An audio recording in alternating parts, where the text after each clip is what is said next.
जो हमारी जो मांग है उन मांगों के बारे में हम यहाँ 12 रोज से आंदोलनरत है और इस बीच हमने कई कार्यक्रम किया है। जो ये चौकीदारों के रिक्त बीटों पर विज्ञापन निकाले थे उसको हम लोगों ने यहाँ जलाया है धरना स्थल पर। और एक दिन काला पट्टी बांध करके भी हम लोग आंदोलन किए। 29 जुलाई को हम लोग झारखंड विधानसभा का घेराव करने गए थे। करीब 8 घंटा वहाँ सड़क जाम था।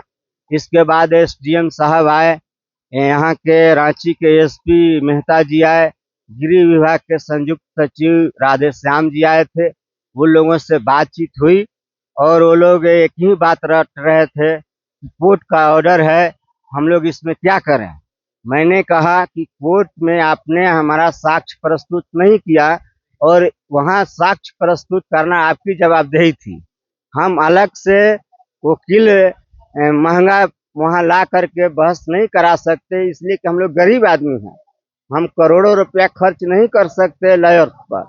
तो आप लोगों ने बचाया नहीं, इनको आप लोगों ने बर्खास्त कर दिया और कोर्ट के किसी आदेश में डिसमिस शब्द नहीं लिखा है और आपने डिसमिस शब्द का इस्तेमाल किया है। तो हम मांग यही करते हैं कि आप लोग हमारी मांग को पूरा करने के लिए चौकीदारों के रिक्त बीटों पर जहां भी विज्ञापन निकला है उसको रोकने के लिए आप झारखंड विधानसभा का जो सत्र चल रहा है अभी, उसमें आप प्रस्ताव लाइए, उस पर चर्चा करा लीजिए और प्रस्ताव पास करके इनको न्याय करिए इनके साथ। तो वो लोग हमको बोले कि मैडम से हम आपका मांग पत्र पर चर्चा करेंगे, जो गृह सचिव हैं, और चर्चा करने के बाद कल 3 बजे आप लोगों को बुलाया जाएगा।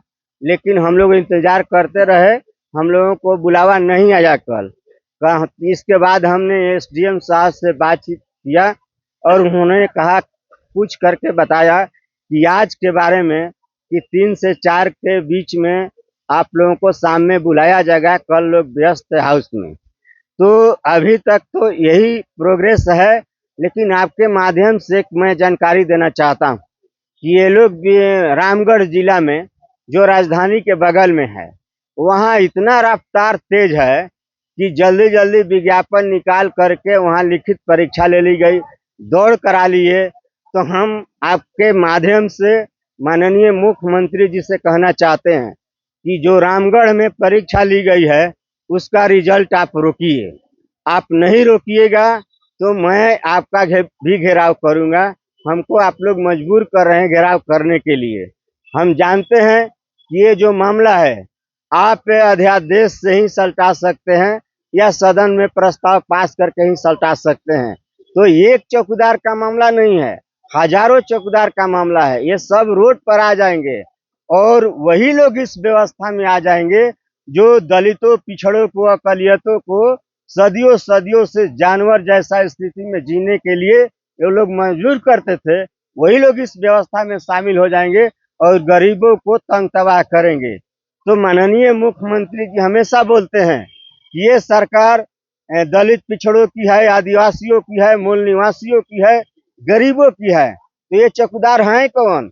ये गरीब भी हैं, मूल निवासी भी हैं और दलित पिछड़े वर्ग से आते हैं। और सरकार का इनका कोई विभाग ऐसा नहीं है जिस विभाग में 95% अनुसूचित जाति, जनजाति, पिछड़े वर्ग और अकलियत वर्ग के लोग शामिल हो। ये अंबेडकर साहब का था सपना कि अंबेडकर साहब चाहते थे कि हमारी जो आबादी है उस आबादी के हिसाब से कम हमको राजपाट में हिस्सा मिलना चाहिए। तो यही एक विभाग पूरा करता है और इस विभाग में भी ये रोकना चाहते हैं। एक मैं और आपके माध्यम से सरकार को संदेश देना चाहता हूँ कि ये लोग जो चौकीदारों का रिक्त बीट है उस पर विज्ञापन नहीं निकाल रहे हैं, ये विज्ञापन निकाल रहे हैं स्वीकृत पदों पर। खाली पद पर ये विज्ञापन आरक्षण रोस्टर नहीं लगा रहे हैं, ये स्वीकृत पदों पर आरक्षण रोस्टर लगा रहे हैं। और स्वीकृत पद पर आरक्षण रोस्टर लगाएंगे तो किसी जिला में अनुसूचित जाति का पद शून्य दिखाएगा, कहीं पिछड़ा वर्ग का शून्य दिखाएगा, कहीं आदिवासी का पद शून्य दिखाएगा। तो ये अनर्थ हो जाएगा। इस अनर्थ को माननीय मुख्यमंत्री जी रोके, क्योंकि जनता जो आपको समर्थन दी है, हमारी रक्षा के लिए भी समर्थन दी है और आप रक्षा इसकी करिए।